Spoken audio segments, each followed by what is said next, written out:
I have Dr. Gregor's new How Not to Die. No. I have Dr. Gregor's new How Not to Age book.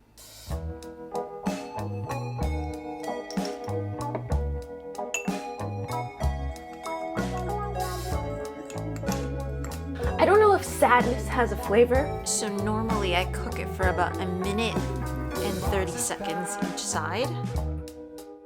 Today we're going to talk about substituting potassium for sodium, and specifically kind of in the culinary, like baking sense. And we'll talk a little bit about the taste as well. So why are we even talking about substituting potassium for sodium? Those who are watching their salt intake know that excess sodium in the diet is bad for the heart, it is bad for the arteries. But we also now know that salt, sodium, causes inflammation as well in the body. Every long-term or big disease ever literally stems from inflammation. There are higher incidences of stomach cancer as well. So those are kind of all of the things of, why we are watching our salt intake. I'll whip this out. I have Dr. Gregor's new How Not to Age book. I was very lucky they sent it to me in early copy, so I'm definitely looking to review it. So anybody who has any questions, just definitely leave it down below for me. But he talks about substituting salt for potassium salts. Actually, in a half a teaspoon of baking soda, there's 680 micrograms of sodium inside that. So for 1 teaspoon, it's about 1200, 1300, which is a little over half of your daily salt intake. So if you're already putting, 1 teaspoon of baking soda into your pancakes already, that's half the chunk of your daily amount. He had mentioned that in certain recipes, it works fine, 100%, 1 for 1, it's completely fine. In other types of recipes or with other types of foods, sometimes you might get a very metallic or a very a metallic or a bitter flavor with potassium salts. So it's really probably a trial by trial basis and just trying it out yourself. But today, actually, what I wanted to look into was I don't do as much baking now, but I do make pancakes very often, and I always use a pretty large amount of baking powder. And baking powder, if you all don't know, is pretty much baking soda with kind of an acid, like a cream of tartar. So it's pretty much baking soda. And I wanted to try out something called, so I moved this to another location. Potassium bicarbonate. Instead of sodium bicarbonate, which is baking soda, it's potassium bicarbonate. And I wanted to see if it would test the same way, and then also how it tastes as well. So I apologize for not getting the potassium salt live here, because I wanted to get it and I just didn't end up getting it. So what I'm going to do is I'm going to make some pancakes with my usual general recipe. It's so good for you. It's oats, buckwheat, dates, and then soy milk and vanilla and whatever. It's quite good for you. And some flax seeds as well. So this recipe requires baking powder. So generally with potassium bicarbonate, they say that it is a 1-to-1 substitution with baking soda, with sodium bicarbonate.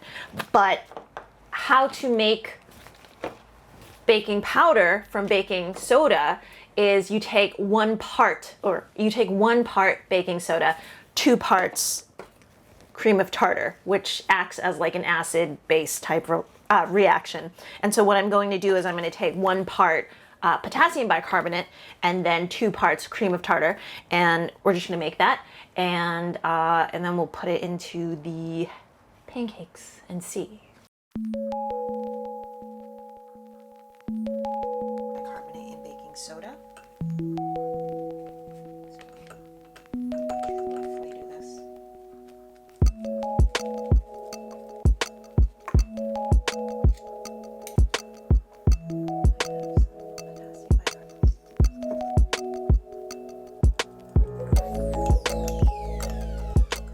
Each of these. So this bowl here, I've already labeled it. I'm just going to put in normal baking powder, the potassium bicarbonate. Okay, so this one here.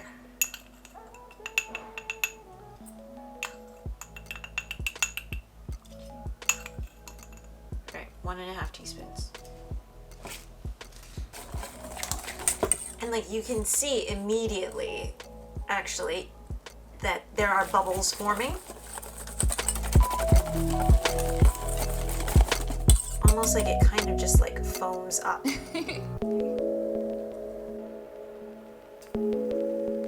So more visibly you can see the bubbles forming.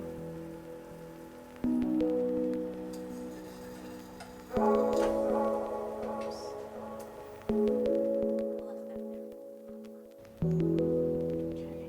So these are kind of pretty much like my normal ones. They can be thick if you add more batter to them. Okay, so I think before we try the two different pancakes, and I have it labeled K for the potassium and then this for not.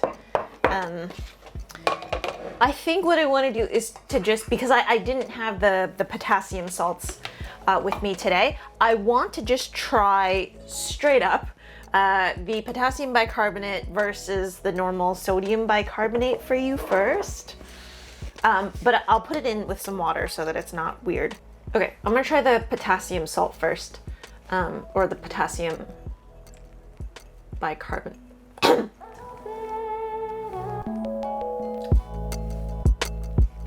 Yeah, okay. Obviously, it is not potassium salt. So potassium salt KCl. This one is K like HCO3. Okay, let me try this one for you so that we can make a comparison.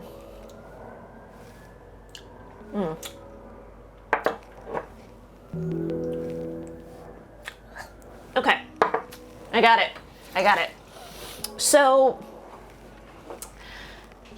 I think most people know how baking soda might taste if you think about a pretzel. So the kind of the beginning flavor is salty. It's not as salty as salt, but it's salty. And then what it ends with is kind of like a basic pretzel kind of flavor, where it's like a little bit bitter. Basic in that it's not acidic. It's a little bit bitter, but it has that, like the outside of a pretzel, that pretzel flavor. And I think because it is salty, it makes that pretzel, kind of bitterness at the end kind of nice. It's a little bit, it can be a little bit addictive and also delicious that way. For the potassium bicarbonate, kind of, I don't know if sadness has a flavor. That's kind of how it tastes like. The potassium bicarbonate tastes, I know some people say maybe like slightly bitter. It's not exactly bitter like that. It's less, it is kind of like that pretzel flavor where it's slightly bitter, but it's even less. I think because there's no salt to like kind of amp it up, it kind of just tastes like just basic. Like it feels sad. Like it feels like it needs something else, like either something acidic or something like salty about it. It needs to lift itself up.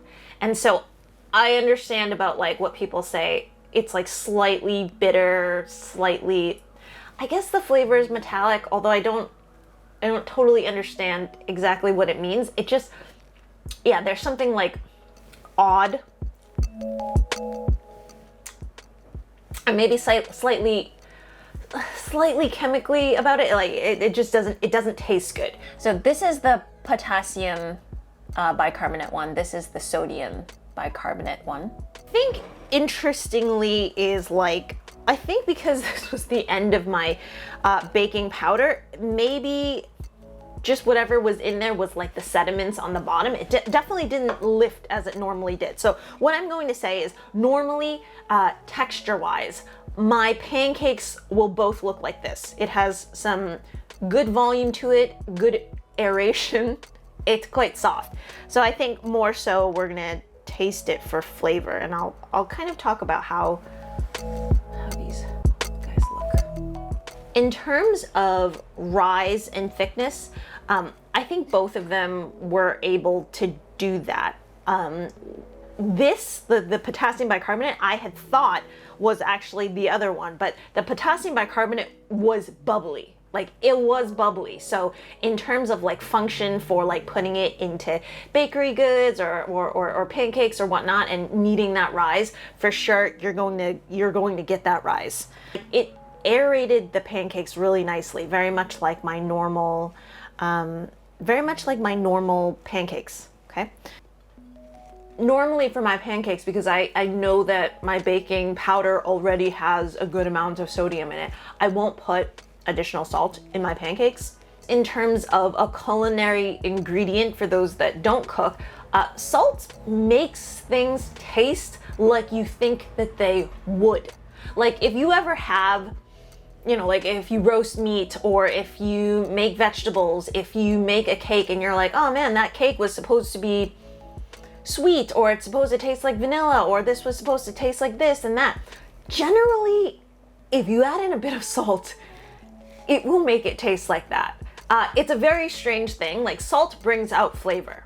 So even for sweet things, I mean, they always say, like, for sweet things, add a little bit of salt in. It amps up that sweet flavor. Or, you know, things like coconut milk, like a little bit of salt, it amps up that coconut flavor. For some reason, it just does that. And I say that because I'm in preparation for the potassium bicarbonate one.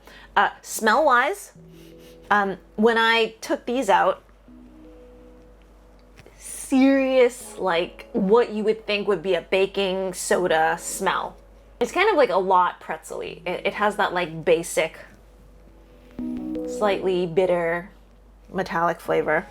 I'll say that like for like, you can see that I tried to cook them both the same time, and these ones came out darker, okay?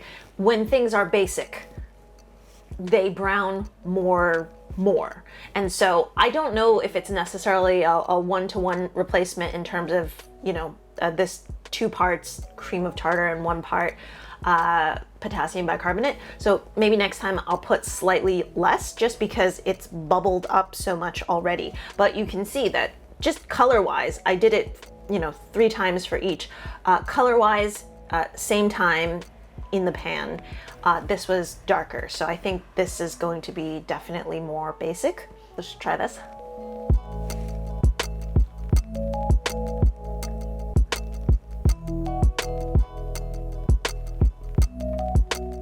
I don't love it. I really don't love it.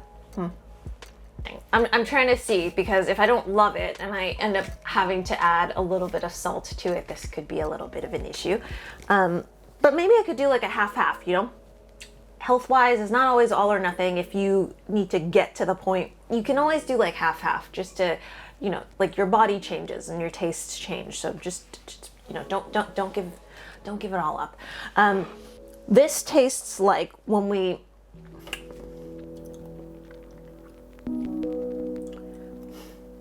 it tastes sad again. So I think what it is like you taste the pancakes and everything, but there's just that additional level of like adding in the pretzelness. And again, it's not necessarily bitter. It's just like, you know that there's not enough of something. I think people generally, again, describe it as metallic, but it's like not salty. It's not anything. It just tastes very basic on like a pH scale. It like needs more. Either some salt, either some acid, something like to pep it up. Because right now it just feels like sad and not great. but it puffed up really well. The texture's great. It's very nice and light, and it's very nice, light, and airy. Okay. Okay, wait, hold on. I think maybe this is gonna work. I think, like, let's say that I use potassium bicarbonate, but I also add in some potassium salt, you know, KCl. Maybe that'll do. I don't know. I should have gotten potassium salt. I'm so sorry. But I think that the good news is that it does aerate like it should. Like if you wanted to substitute it for in baked goods, in pancakes, but then maybe you supplement it either with a little potassium salt or just like a little bit of salt, like just less. Because either way, you're going to be eating less salt. Because if you normally put in baking powder or baking soda and then you add additional salt, well, now you're going to be adding less, hopefully, add less. Just have to figure out like how to work on this flavor. And even if we don't end up adding salt, like a lot of the times, like from what I've learned about just trying to eat healthy over the years is like things like spices, like if you put some cinnamon in here, some nutmeg, you know, some whatever. I like cloves now, interestingly. That sometimes like it masks the flavor and it just makes it taste better. Like cinnamon makes things taste sweet. It is sweet. So yeah, play around with it. Let me know what you all think. This is my first time trying out the potassium bicarbonate. Yeah, let me know how you think, what you think. Hope this helped. Okay, I'll see you all again next time. Bye.